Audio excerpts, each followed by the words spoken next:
नमस्कार विद्यार्थी मित्रांनो. आज आपण बेसिक कॉन्सेप्ट्स इन जॉमेट्री इयत्ता 9वीमधील मॅथ्स पेपर सेकंडचा जो पहिला चॅप्टर आहे त्याचा अभ्यास करणार आहे. आणि त्याच्यामध्ये बेसिक कॉन्सेप्ट्स इन जॉमेट्री याचा अर्थ काय हे तुम्हाला पहिलं समजणं गरजेचं आहे. याच्यामध्ये पहा, जॉमेट्री सगळ्यात महत्त्वाचा जो आपला विषय आहे तो आहे जॉमेट्री. जॉमेट्री म्हणजे नेमकं काय, तर जॉमेट्री हा जो सब्जेक्ट आहे याच्यामध्ये नेमकं आपण अभ्यासायचं काय हे तुम्हाला समजणं गरजेचं आहे. तर जॉमेट्रिक हा जो शब्द आहे हा कशापासून तयार झालेला आहे, तर दोन शब्दांपासून तयार झालेला आहे. त्याच्यामध्ये एक आहे जिओ आणि दुसरा आहे मेट्रॉन. या दोन शब्दांपासून जॉमेट्री या शब्दाचा उदय झालेला आहे. आणि जॉमेट्री मीन्स याच्यामध्ये नेमकं स्टडी काय करायचं, बेसिक कन्सेप्ट नेमकं कोणती आहे, तर त्याच्यामध्ये स्टडी करत असताना आपण या जॉमेट्रीचा यूज कुठं करतो. तर जनरली पहा, जॉमेट्रीचा यूज आपण प्रत्येक ठिकाणी करत असतो. कळत नकळतपणे तुम्हाला जॉमेट्रीचा यूज करायचा असतो, परंतु तो लक्षात येत नाही.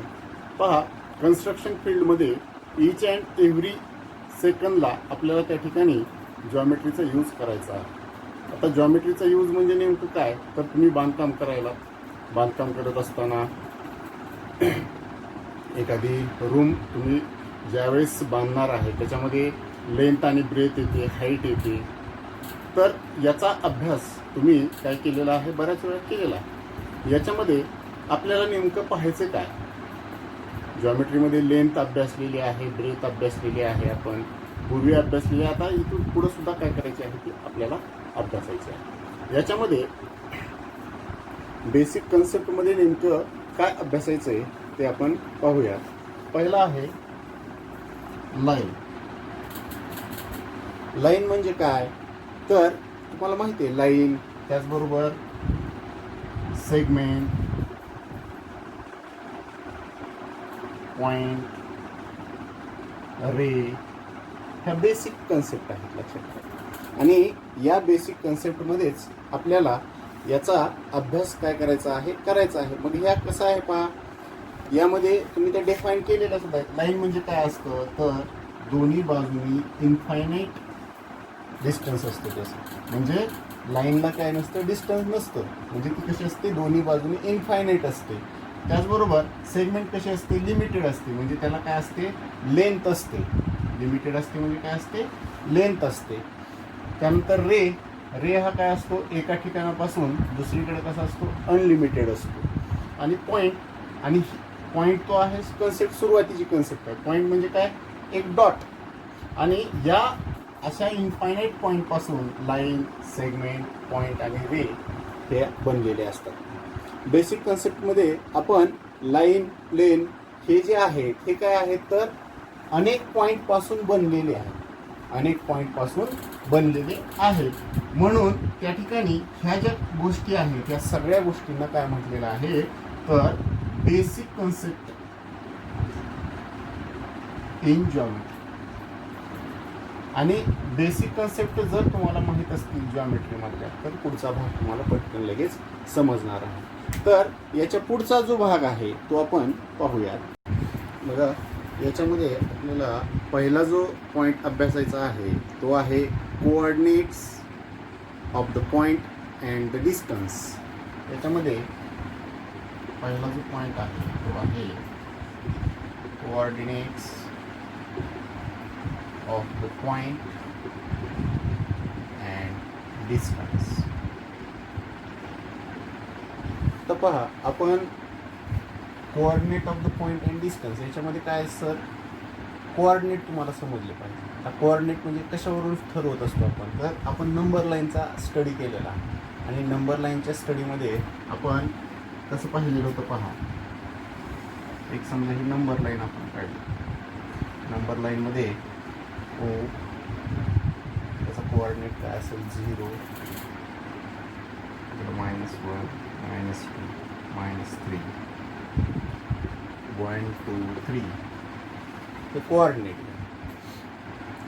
याच्यामध्ये या कोऑर्डिनेटला आपण काय करूया, एखादा पॉईंटने रिप्रेझेंट करूया. A, B, C, P, Q, R मग त्यावेळी आपण इथं कोऑर्डिनेट कसे ओळखायचो, तर एखादा पॉईंट आहे, हा पॉईंट नेमकं कोणत्या संख्येनं रिप्रेझेंट केलेला आहे.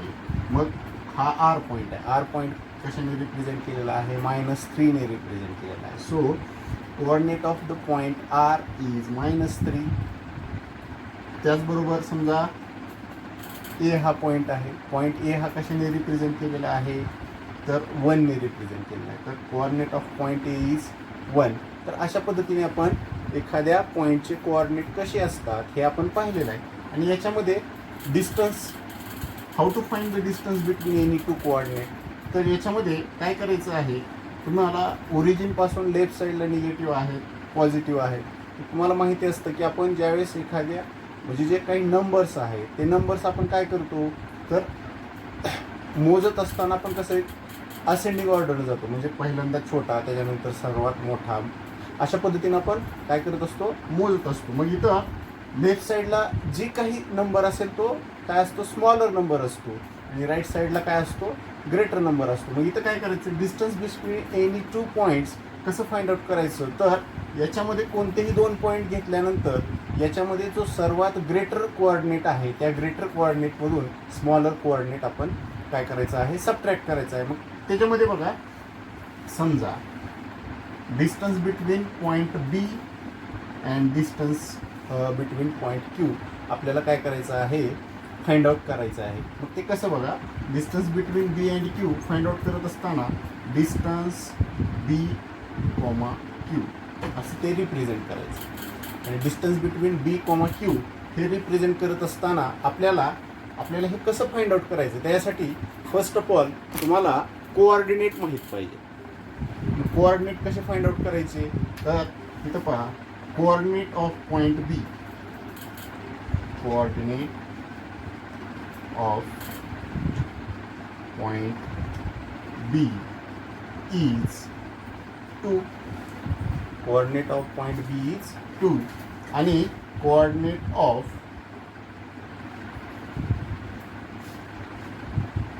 Point Q is -2. तर डिस्टन्स फाइंड आउट करताना काय करायचं, याच्यामध्ये जो ग्रेटर कोऑर्डिनेट आहे तो आपल्याला अगोदर माहिती असणं गरजेचं आहे. मग इथं कोण ग्रेटर आहे पहा, 2 आहे ग्रेटर. मग इथं काय करायचं, 2 ग्रेटर दॅन -2. आणि डिस्टन्स फाइंड आउट करताना काय करायचं आहे, distance B comma Q is equal to, हा जो ग्रेटर कोऑर्डिनेट आहे त्याच्यातून स्मॉलर कोऑर्डिनेट मायनस करायचा, म्हणजे 2 - -2 म्हणजेच काय होईल, हे मायनस मायनस प्लस, म्हणजेच 2 + 2. Therefore distance between B comma Q is 4. तर हे अशा पद्धतीनं कोणत्याही 2 कोऑर्डिनेटमधलं काय करायचं आहे, डिस्टन्स फाइंड आउट करायचं आहे. डिस्टन्स फाइंड आउट करताना फक्त एक फॉर्म्युला लक्षात ठेवा, greater coordinate minus smaller coordinate. आणि डिस्टन्स रिप्रेझेंट करताना डिस्टन्स बी कॉमा क्यू असं तर रिप्रेझेंट करा, किंवा लेंथ ऑफ बी क्यू असं जरी रिप्रेझेंट केलं तरी सुद्धा चालू शकतं. दोन्हीपैकी कोणतंही करा. त्याच्यामध्ये एक्झरसाइजमध्ये तुम्हाला पहिला आणि जो दुसरा क्वेश्चन आहे तो याच पॉईंटवर आधारित असेल. त्याच्यामध्ये डायरेक्ट काय करायचं लक्षात ठेवायचं, greater coordinate minus smaller coordinate. तर हे लक्षात ठेवा, how to find the coordinate of the point and distance between 2 points. तर याच्यावर आधारित आपण काही एक्झाम्पल काय करूयात, पाहूयात. बघा, काही 2-3 गोष्टी आहेत डिस्टन्स फाइंड आउट करण्यासाठी. तुम्ही या 2-3 गोष्टी लक्षात ठेवणं गरजेचं आहे. त्याच्यामध्ये पहिली जी आहे ती, किंवा एनी 2 पॉईंटमधलं डिस्टन्स, म्हणजे 2 पॉईंटमधलं डिस्टन्स फाइंड आउट करत असताना, समजा आपण 2 पॉईंटमधलं आहे, तर डिस्टन्स बिटवीन एनी 2 पॉईंट्स हे फाइंड आउट करण्यासाठी लार्जर कोऑर्डिनेट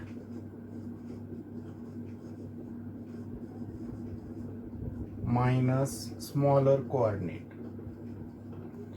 म्हणजे डिस्टन्स फाइंड आउट करत असताना इथं काय करायचं आहे, लार्जर कोऑर्डिनेट मधून स्मॉलर कोऑर्डिनेट काय करायचं आहे, मायनस करायचं आहे. त्यानंतर सेकंड जो आहे पॉइंट, कोणत्याही दोन पॉइंट मधलं म्हणजे distance between any to non distinct point, sorry two distinct point, कोणत्याही दोन डिस्टिंक्ट पॉइंट मधलं डिस्टन्स हे रिअल नंबर असतं. Distance between any two distinct point is real number. हे विसरायचं नाहीये. काय? डिस्टन्स बिटवीन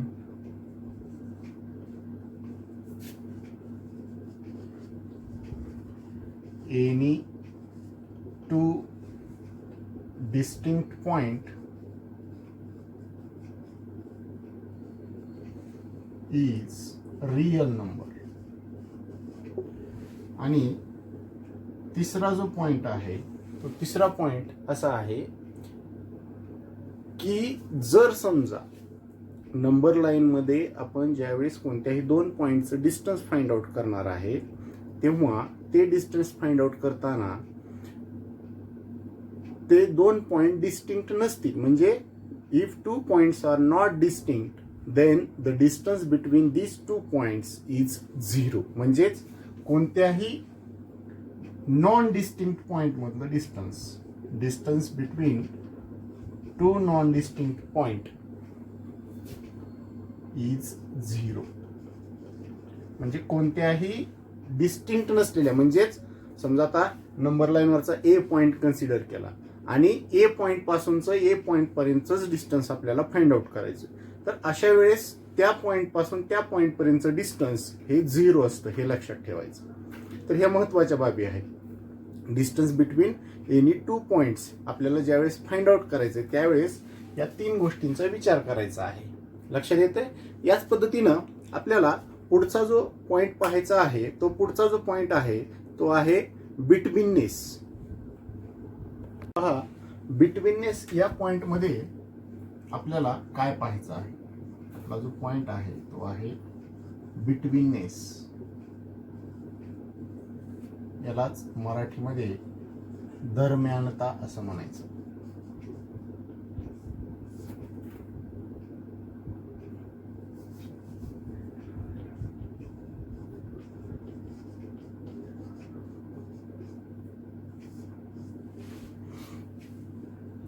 बघा, बिटवीननेस म्हणजे दरम्यानता. आता इथं काय? दरम्यान म्हणजे दोघांच्या मध्ये. दरम्यान म्हणजे काय? दोघांच्या मध्ये. आता म्हणजे नेमकं काय? तर बिटवीननेस ऑफ द पॉइंट्स, म्हणजे पॉइंट जे आहेत ते बिटवीन आहेत का नाहीत हे आपल्याला इथं काय करायचं आहे? फाइंड आउट करायचं आहे. याच्यामध्ये सपोज 3 कंडिशन आहेत. पहा, if P, Q, R be the 3 distinct collinear points. 3 distinct collinear points. Collinear means in one line. Collinear means in one line, म्हणजेच एकाच लाईनवर आहे. इथं बिटवीननेस फाइंड आउट करत असताना there are 3 possibilities. There are 3 possibilities for the betweenness of these 3 points. Which possibilities? Here, first one is from the figure. Here, P, Q, R. Second possibility,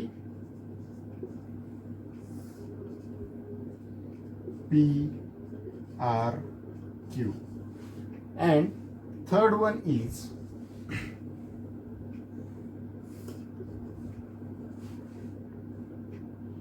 Q, P, R.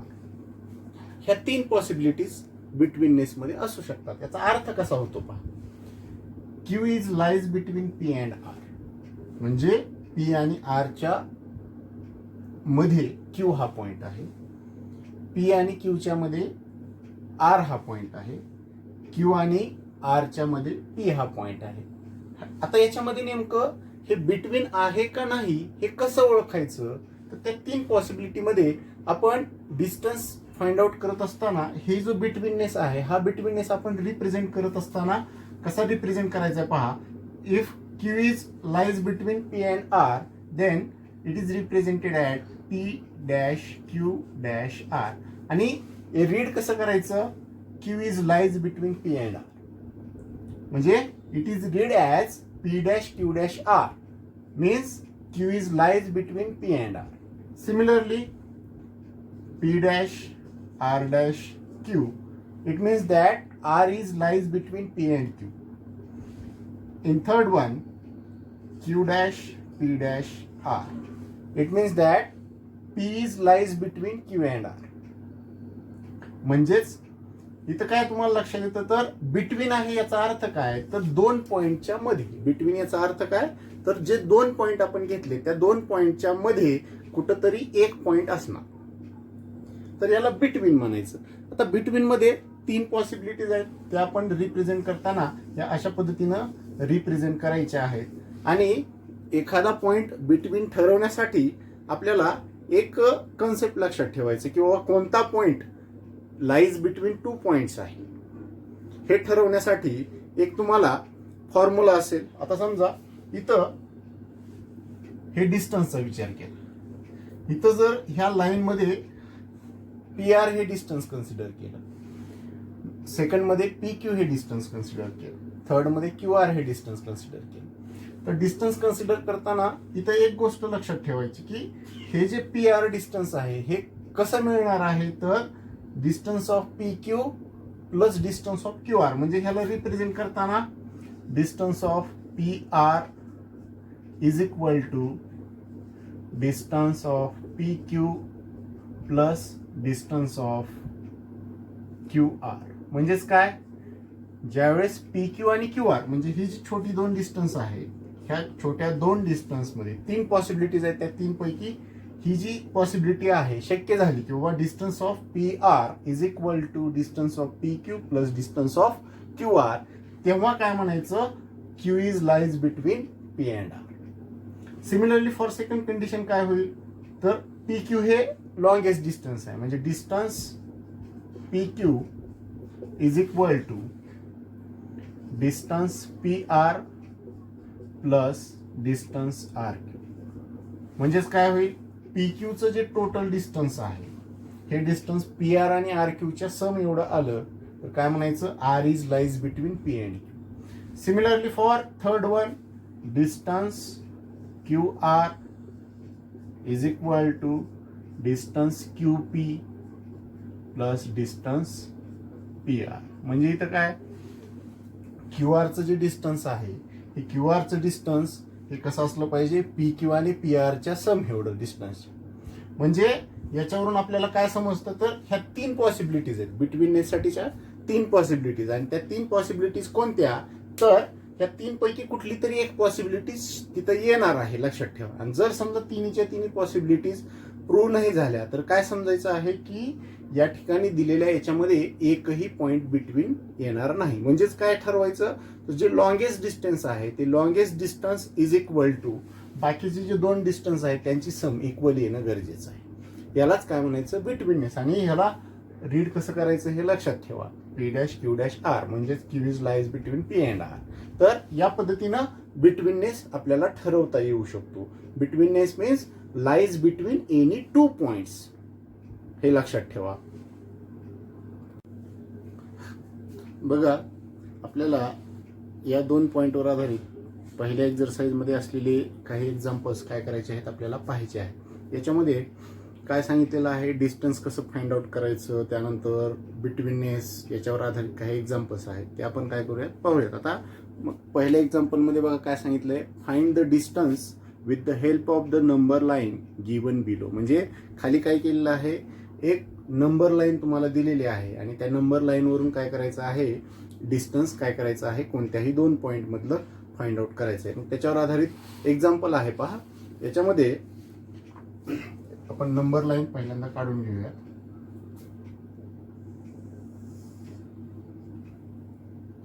या number line मध्ये coordinate काय केलेले आहेत represent केलेले आहेत.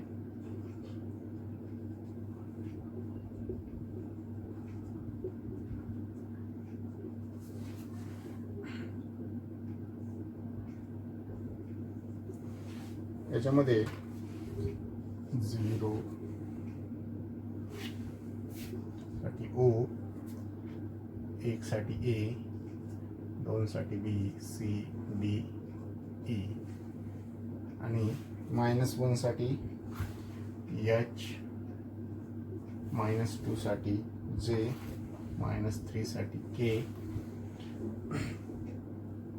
-4 साठी P, -5 साठी Q.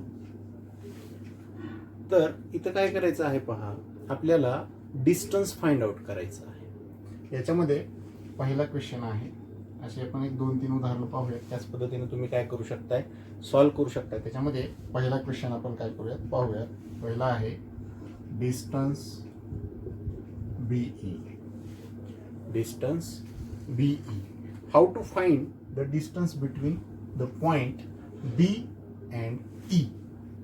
तर याच्यामध्ये distance between B and E find out करायचं. याचा अर्थ काय आहे इथं, किंवा आपल्याला जे दिलेलं आहे याच्यामध्ये first of all coordinate of the point B and coordinate of the point E हे तुम्हाला माहिती असणं गरजेचं आहे. त्यासाठी coordinate of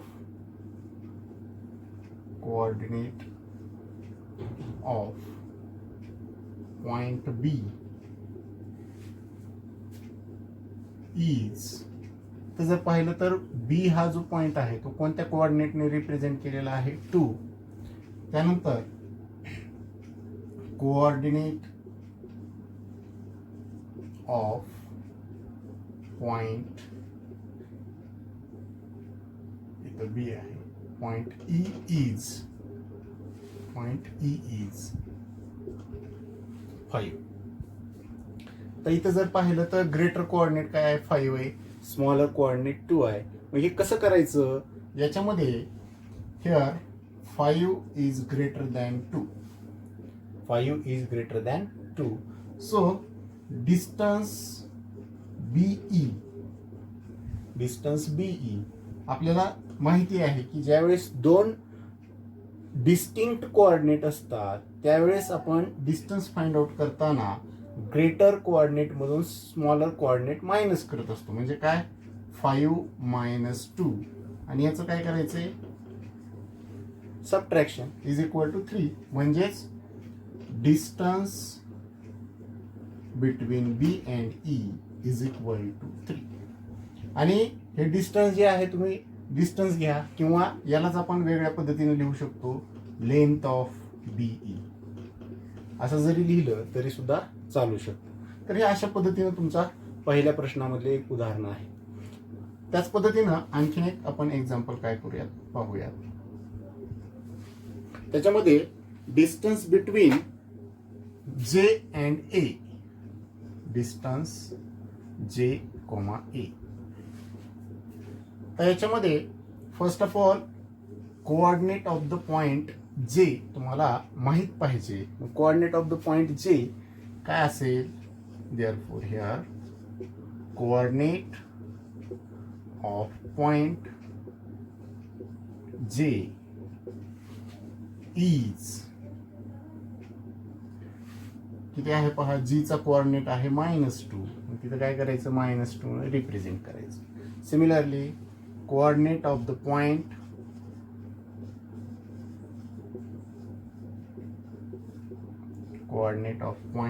A is, coordinate of point A is, मग A चा कोऑर्डिनेट आहे 1. याच्यामध्ये ग्रेटर कोऑर्डिनेट, आता नेहमी लक्षात ठेवायचं, निगेटिव्ह जर असेल आणि एक पॉझिटिव्ह असेल तर जी निगेटिव्ह संख्या आहे ती काय असणार आहे, स्मॉलर असणार आहे. मग ग्रेटर संख्या कोणती असेल, 1. Here 1 is greater than -2. Therefore distance J, A is equal to, greater coordinate आहे 1 मायनस स्मॉलर कोऑर्डिनेट आहे -2. कॅल्क्युलेट जर केलं तर काय होईल, 1 - +2 that is equal to 3. Distance J, A. आता हे जे डिस्टन्सेस तुम्ही आता फाइंड आउट केलेले आहे, हे डिस्टन्स करेक्ट आले की नाही हे नंबर लाईन होऊन सुद्धा कळतं. पहा कसं कळतं बघा. आता इथं पाहिलं J, A, J आणि A हे 2 पॉइंट आहेत. या 2 पॉईंटमध्ये प्रत्येक जो कोऑर्डिनेट आहे तो रिप्रेझेंट करताना एक एक युनिटनं आपण रिप्रेझेंट केलेला आहे. त्याच्यामध्ये किती युनिट तयार होतात बघायचं. जे आणि एच मध्ये 1, एच आणि ओ मध्ये 1, 2 झाले. ओ आणि ए मध्ये 3 झाले. म्हणजे टोटल डिस्टन्स किती यायला पाहिजे? 3. सिमिलरली बी आणि ई मध्ये सुद्धा आपण तसंच करू शकतो. मग लेंथ ऑफ बी आणि ई मध्ये बी पासून ई पर्यंत, बी पासून सी पर्यंत 1 युनिट झाला, सी पासून डी पर्यंत 1 युनिट झाला, डी पासून ई पर्यंत 1 युनिट झाला. असे एकूण किती युनिट झाले इथं? 3 युनिट. मग ते डिस्टन्स किती आलं? 3 युनिट आलं. तर हे अशा पद्धतीनं आपण डिस्टन्स काय करायचं आहे? फाइंड आउट करायचं आहे. त्याच पद्धतीनं दुसरा जो प्रश्न आहे तो आपण पाहूयात. बघा, दुसऱ्या क्वेश्चन मध्ये काय सांगितलेलं आहे? If the coordinates of the point A is X and that of the point B is Y, find distance between A comma B. तर याच्यामध्ये काय केलंय? Distance A comma B find out करत असताना आपल्याला याच्यामध्ये पहा की एचा कोऑर्डिनेट एक्स ने रिप्रेझेंट केलाय आणि बीचा कोऑर्डिनेट वाय ने रिप्रेझेंट केलेला आहे. त्याच्यामध्ये फर्स्ट क्वेश्चन पहा. याच्यामध्ये काय सांगितलंय? X is equal to 1, Y is equal to 7. तर याच्यामध्ये आपल्याला हा जो एक्स आहे तो कोणाचा कोऑर्डिनेट आहे? तर पॉइंट ए चा कोऑर्डिनेट आहे. आणि हा जो वाय आहे तो कोणाचा आहे? पॉइंट बी चा कोऑर्डिनेट आहे. मग अशा वेळेस इथं काय करायचंय? अगोदर याच्यासाठी आपण जे कोऑर्डिनेट आपण रिप्रेझेंट केलेले आहेत ते रिप्रेझेंट केलेले कोऑर्डिनेट हे नेमकं कोणत्या पॉइंट संदर्भात आहेत हे आपण काय करूयात? लिहूयात. Here coordinate of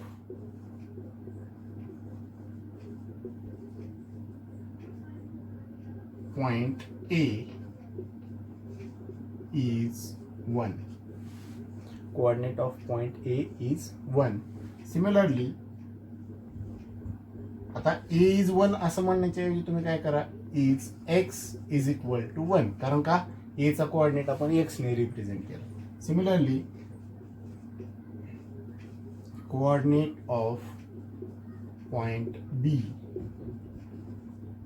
is Y is equal to 7.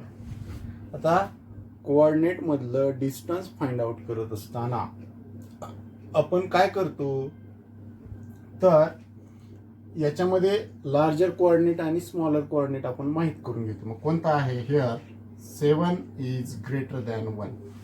मग 7 हा 1 पेक्षा कसा आहे? मोठा आहे. मग distance between A comma B is equal to subtraction. काय होईल? 7 minus 1. Therefore, distance between A, B is equal to 6. आणि याच पद्धतीनं आणखीन एक आपण उदाहरण पाहूयात. त्याच्यामध्ये सेकंड आहे x is equal to x is equal to 6 and y is equal to -2. याच्यामध्ये फर्स्ट ऑफ ऑल तुम्हाला इथं काय करायचं आहे? इथं सुद्धा coordinate of point A consider करायचा आहे. Coordinate of point A is X is equal to 6. त्यानंतर coordinate of point B is Y is equal to -2. आता याच्यामध्ये ग्रेटर कोऑर्डिनेट आहे एक्स, तो किती आहे? 6 आहे. म्हणजेच 6 इज ग्रेटर दॅन -2. मग इथं काय? Distance between A comma B is equal to greater coordinate आहे 6 मायनस स्मॉलर कोऑर्डिनेट आहे -2. That is equal to 6. हे मायनस इंटू मायनस काय होईल? तर minus minus plus is equal to 6 + 2 is equal to 8. So distance between A comma B is 8. Directly काय करायचं आहे? याच्यामध्ये ग्रेटर कोऑर्डिनेट स्मॉलर कोऑर्डिनेट हे तुम्हाला जर माहिती असेल तर त्या ठिकाणी तुम्ही काय करू शकताय? ग्रेटर कोऑर्डिनेट मधून स्मॉलर कोऑर्डिनेट मायनस करायचा आणि काय करायचं आहे? आन्सर काय करायचं आहे? फाइंड आउट करायचं आहे. तर याच्यामध्ये फक्त लक्षात ठेवा, एक्स म्हणजेच कोऑर्डिनेट आहे हे लक्षात ठेवा. नाहीतर इथं एक्स आणि वाय हे वेगळं दिलंय, असं काही डिफरंट वगैरे नाही आहे ते. फक्त इथं काय तर कोऑर्डिनेट रिप्रेझेंट केलेला. मग एक्सची व्हॅल्यू 1 दिली आणि वायची व्हॅल्यू 7, म्हणजेच एचा कोऑर्डिनेट एक्स आहे पण त्याची व्हॅल्यू काय आहे 1 आहे, आणि बीचा कोऑर्डिनेट वाय आहे पण त्याची व्हॅल्यू काय आहे 7 आहे. हे लक्षात ठेवा. अशा पद्धतीनं प्रत्येक उदाहरणामध्ये काय करायचं आहे सॉल्व्ह करायचं आहे. याच पद्धतीनं आपण नेक्स्ट क्वेश्चन काय करूयात पाहूयात.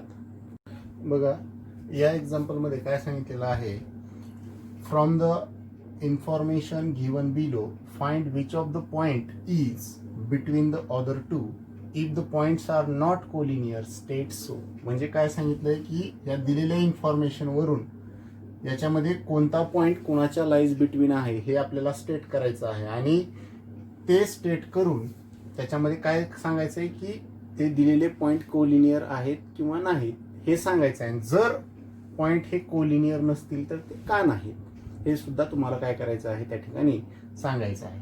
मग याच्यामध्ये एक सोपं काम करायचं. कधीही अशा उदाहरणांमध्ये आपल्याला बिटवीननेस रिप्रेझेंट करण्यासाठी किंवा पॉइंट कोलिनियर आहे किंवा नाही हे ठरवण्यासाठी एकच गोष्ट नेहमी लक्षात ठेवा की आपण इथं जे लार्जेस्ट डिस्टन्स आहे ते बाजूला घ्यायचं, आणि बाकीच्या दोघांची जी ॲडिशन आहे बिटवीननेसमध्ये मी तुम्हाला 3 प्रॉपर्टी ज्यावेळेस सांगितल्या होत्या त्यावेळेस तिथं काय केलेलं होतं, largest distance is equal to sum of the other 2 distances असं आपण घेतलेलं होतं, तेव्हा त्याला बिटवीननेस घेत होतो. तसं इथं सुद्धा तसंच करायचंय.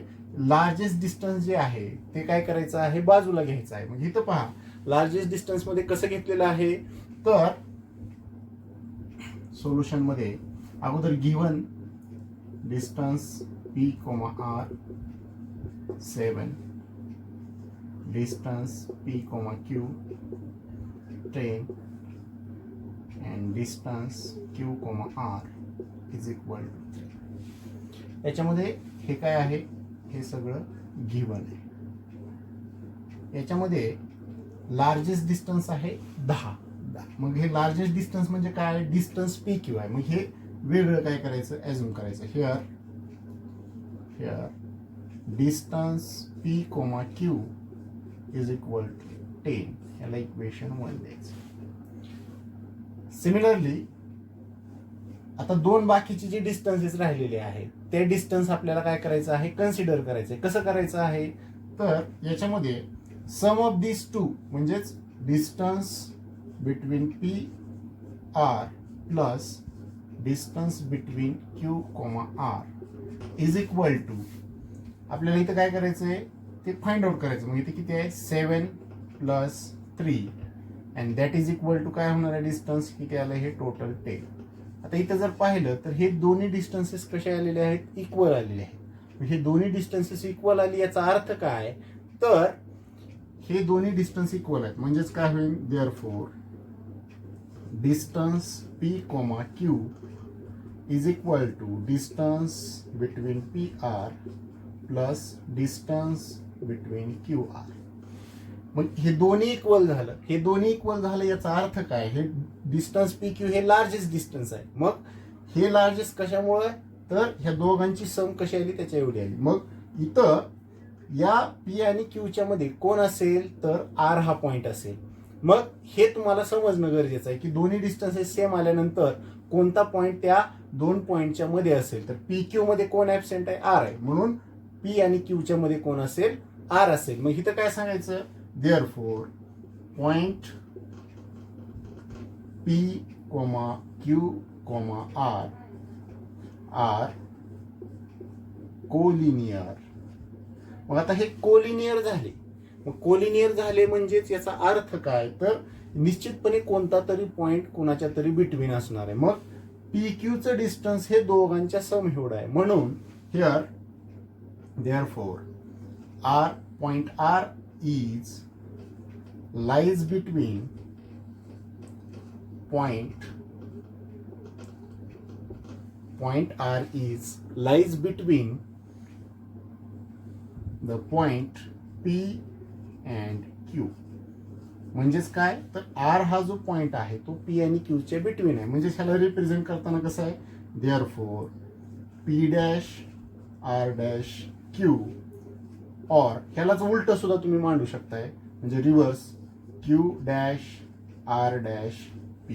दोन्हीपैकी कसंही तुम्ही रिप्रेझेंट केलं तरी सुद्धा चालू शकतं. म्हणजे इथं काय करायचंय, लार्जेस्ट डिस्टन्स बाजूला घ्यायचं आणि त्या डिस्टन्स एवढी बाकीच्या दोघांची सम येते का बघायची. जर बाकीच्या दोघांची सम इक्वल आली तर समजायचं की कोणता तरी पॉईंट तिथं काय आहे, बिटवीन आहे. पण तो कोणता पॉईंट आहे, तर लार्जेस्ट डिस्टन्स मध्ये जो पॉईंट दिसत नाही तो पॉईंट, म्हणजे इथं पी क्यू आहे. मग कोणता नाही, आर नाही, म्हणून त्या ठिकाणी R is lies between P and Q, हे लक्षात ठेवा. सिमिलरली सेकंड एक्झाम्पल आपण काय करूया, याच्यामध्ये काय करूया पाहूयात. सेकंड एक्झाम्पल मध्ये काय सांगितलंय पहा, distance R S. Distance second example मध्ये distance R S is equal to 8. Distance S T is equal to 6 and distance R T is equal to 4. याच्यामध्ये डिस्टन्स फाइंड आउट करताना मी सांगितलं तेच नियम असेल. इथं गिवन घ्यावं लागेल. गिवन मध्ये काय आहे पहा, distance R, S is equal to 8. Distance S, T is equal to 6. Distance R, T is equal to 4. हे काय असेल तुमचं, गिवन असेल. आता याच्यामध्ये लार्जेस्ट डिस्टन्स काय आहे, here distance R, S is equal to 8. ह्याला इक्वेशन 1 द्यायचं. सिमिलरली सेकंड काय पहा, आता बाकीचे जे दोन डिस्टन्स आहेत त्यांची सम घ्यायची. म्हणजेच distance S, T plus distance R, T is equal to 6 plus 4 is equal to 10. ह्याला इक्वेशन 2 दे. आता इथे जर पाहिलं तर हे दोन्ही डिस्टन्सेस कसे आलेले आहेत, डिफरंट आलेले आहेत. मग दोन्ही डिस्टन्सेस डिफरंट आहेत याचाच अर्थ काय, तर या ठिकाणी हे दोन पॉइंट हे कोलिनियर नाहीत. आणि दोन पॉइंट कोलिनियर जेव्हा नसतात तेव्हा समजायचं की कोणताही पॉइंट कुणाच्याही इन बिटवीन येणार नाही. म्हणून इथं काय करायचं, therefore distance R, S not equal to distance S, T plus distance R, T. म्हणजेच लार्जेस्ट डिस्टन्स एवढं बाकीच्या दोघांची सम नाही, तर ती कशी आहे, ग्रेटर आहे किंवा जास्त आहे बेरीज. म्हणून त्या ठिकाणी हे दोन पॉइंट काय नाही आहेत म्हणायचं, कोलिनियर नाहीत. म्हणून काय म्हणायचं, point R, S, T are not collinear. आणि जर समजा कोलिनियर आलं तर इथं काय केलं आपण, बिटवीननेस काय केलेलं आहे इथं दाखवलेलं आहे, हे लक्षात ठेवा. तर हे अशा पद्धतीनं आपल्याला दिलेले जे दोन पॉइंट आहेत ते बिटवीन आहेत की नाहीत हे तुम्हाला ठरवता येणार आहे. याच्यामध्ये प्रत्येक एक्झाम्पल असंच करायचे. काय करायचं, तर ग्रेटर डिस्टन्स जे आहे, जे लार्जर डिस्टन्स आहे, ते लार्जर डिस्टन्स कोणतं आहे हे बघून त्या ठिकाणी काय करायचं आहे, ते बाजूला घ्यायचं आणि बाकीच्या दोघांची सम त्याच्या एवढी येते का पाहायचं. जर समजा बाकीच्या दोघांची सम त्याच्या एवढी नाही आली तर ते कोलिनियर नाहीत आणि कोणाच्या बिटवीन सुद्धा येणार नाहीत, हे लक्षात ठेवा. तर अशा पद्धतीनं आणखीन एक एक्झाम्पल आहे वेगळ्या पद्धतीचं थोडंसं, ते आपण काय करूयात पाहूयात. बघा या एक्झाम्पल मध्ये काय सांगितलं आहे, on A number line point A, B, C such that distance of AC is equal to 10, distance of CB is equal to 8. Find AB considering all possibilities. आता याच्यामध्ये आपण पॉसिबिलिटीज मध्ये 3 पॉइंट कोलिनियर असण्यासाठी आपण 3 पॉसिबिलिटीज बिटवीननेस मध्ये पाहिलेल्या आहेत. त्या कोणत्या आहेत, तर A', B', C. दुसरी पॉसिबिलिटी आहे A', C', B. आणि तिसरी पॉसिबिलिटी आहे B', A', C. या 3 पॉसिबिलिटीज आहेत. मग या 3 पॉसिबिलिटी मध्ये इथं जर पाहिलं तर 2 डिस्टन्सेस दिलेले आहेत, AC आणि CB दिलेला आहे. मग याच्यामध्ये कोणते दोन पॉसिबिलिटीज आपण घेऊ शकतो, तर घेताना तिन्ही जरी घेतल्या तरी चालतंय, पण एका ठिकाणी डिस्टन्स तुमचं निगेटिव्ह येणार आहे. मग कोणत्या ठिकाणी येतं हे आपल्याला इथं माहित नाही. मग आपण काय करायचंय, पॉसिबिलिटीज म्हणून ती तिसरी पॉसिबिलिटी देखील काय करायची आहे, फाइंड आउट करायची आहे. परंतु तिथं कारण काय लिहायचंय हे आपण तिथं पाहूया कशा पद्धतीने करायचंय. आता पहा, याच्यामध्ये 3 पॉसिबिलिटीज आहेत. याच्यामध्ये पहिली पॉसिबिलिटी आपण काय करूयात पाहूयात.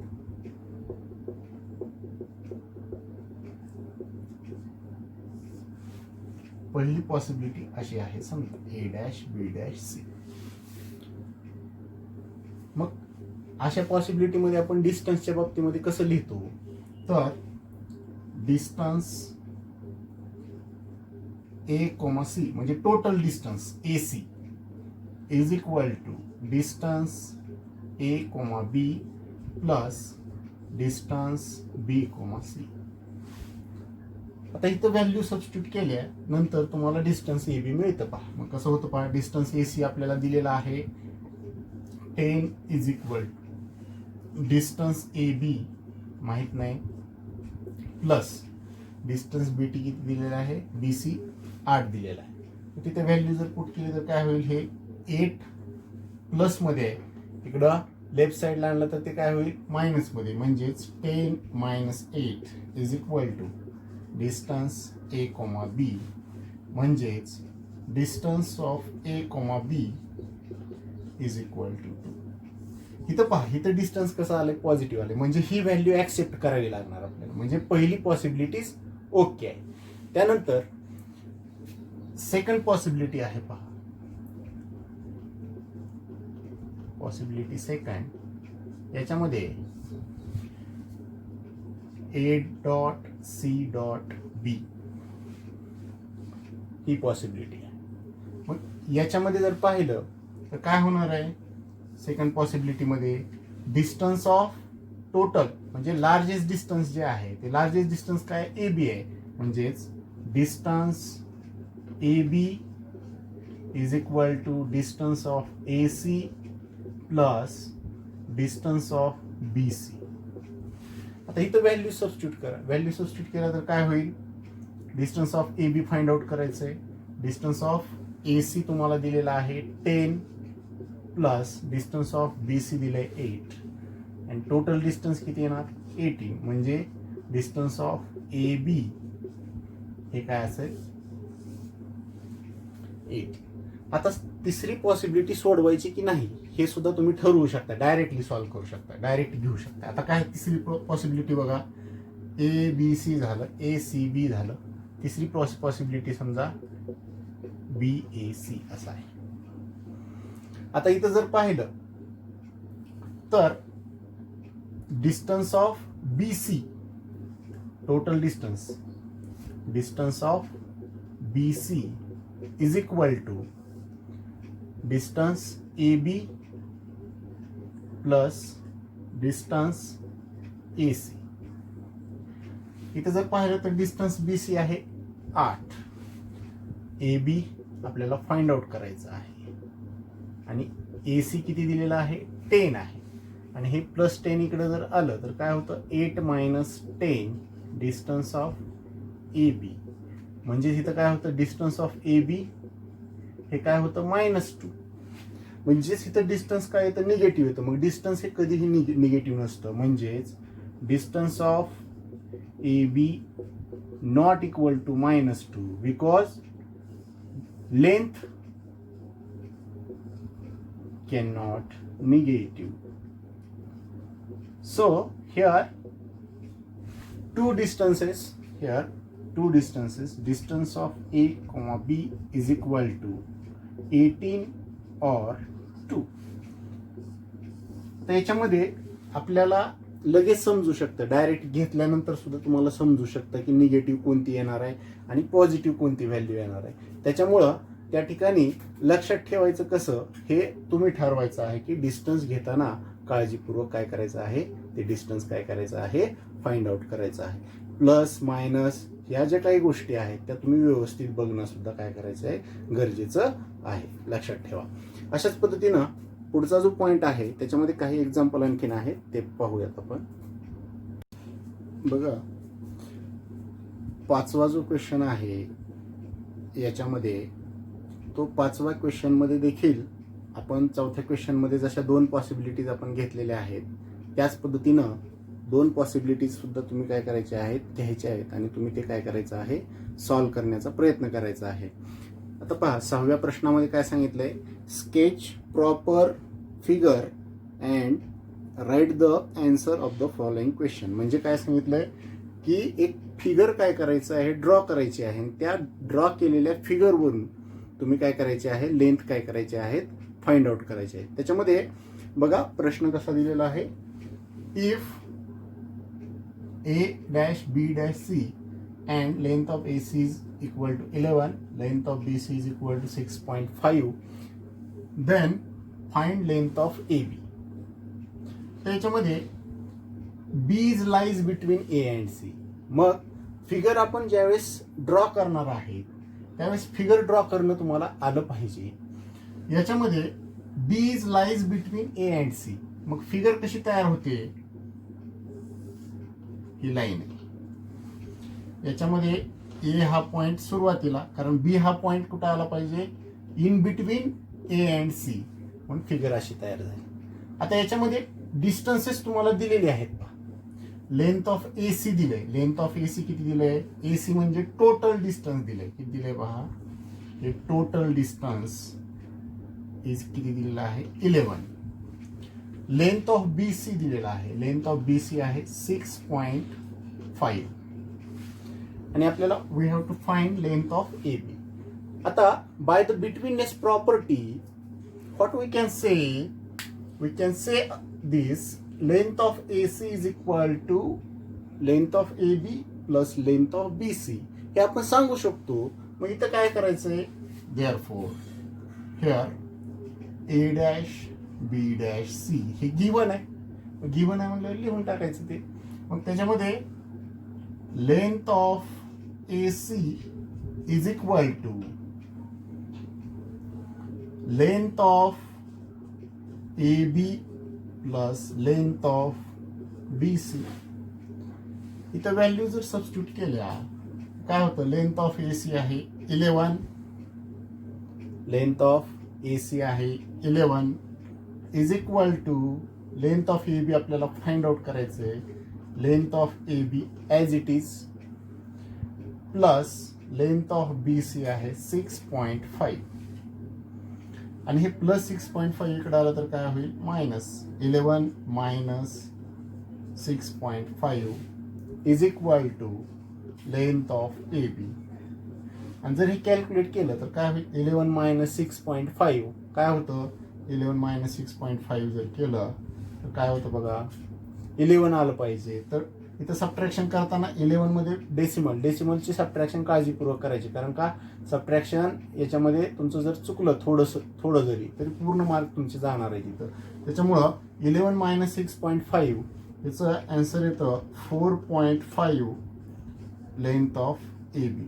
The value of length of A B किंवा लेंथ किती आहे शेवटी आन्सर लिहायचं, therefore length of A B is equal to 4.5. तर याच पद्धतीनं आपल्याला उदाहरणं काय करायची आहेत, सोडवायची आहेत. क्वेश्चन नंबर 6 मध्ये आणखीन 2 एक्झाम्पल आहेत की तुम्ही काय करायचं आहे, याच आधारे एक प्रॉपर फिगर काढायची. कारण का तुम्हाला प्रश्नामध्ये काय केलेलं आहे, बिटवीननेस ऑलरेडी दिलेला आहे, त्याच्यामुळं फिगर काढणं सोपं आहे. डायरेक्ट काय करायचं, एक लाईन काढायची आणि तिन्ही पॉईंट एका लाईनवर सिरियली घ्यायचे, ए बी सी जे दिलेले आहेत ते. या पद्धतीनं काय करायचं आहे, सॉल्व्ह करायचं आहे. 7व्या क्वेश्चन मध्ये तोंडी आन्सर तुम्ही सांगू शकता. याच्यामध्ये 7वीला 8वीला तुम्हाला झालेला आहे, which figure is formed by 3 non collinear points. प्रश्न असा आहे की बाबा 3 नॉन कोलिनियर पॉइंट मध्ये कोणती फिगर फॉर्म होती. आता 3 नॉन कोलिनियर पॉइंट घ्यायचे. नॉन कोलिनियर म्हणजे एका लाईनवर नाही. समजा इथं पहिला पॉइंट ए, इथं बी, इथं सी, हे तिन्ही पॉइंट कसे आहेत, नॉन कोलिनियर आहेत. मग कोणती फिगर फॉर्म होते, मग फिगर फॉर्म होण्यासाठी काय करायचं आहे, हे सर्व पॉइंट काय करायचे आहे, जॉईन करून घ्यायचे. आणि सर्व पॉईंट काय केले, जॉईन केल्यानंतर तयार होणारी जी फिगर आहे ती फिगर काय फॉर्म होते, ट्रायंगल. तर या पद्धतीनं तुम्ही काय करायचं आहे तर सॉल्व करायचं आहे. Exercise practice set 1.1 basic concept of geometry या चॅप्टरमधील आपण पाहिलेली आहे. याच्यावर आधारित काही अडचणी असतील तर त्या तुम्ही कमेंटमध्ये सांगू शकताय. आणि जर तुम्हाला हा जर पॉईंट आवडलेला असेल, हा व्हिडिओ आवडला तर चॅनलला अवश्य सबस्क्राईब करा.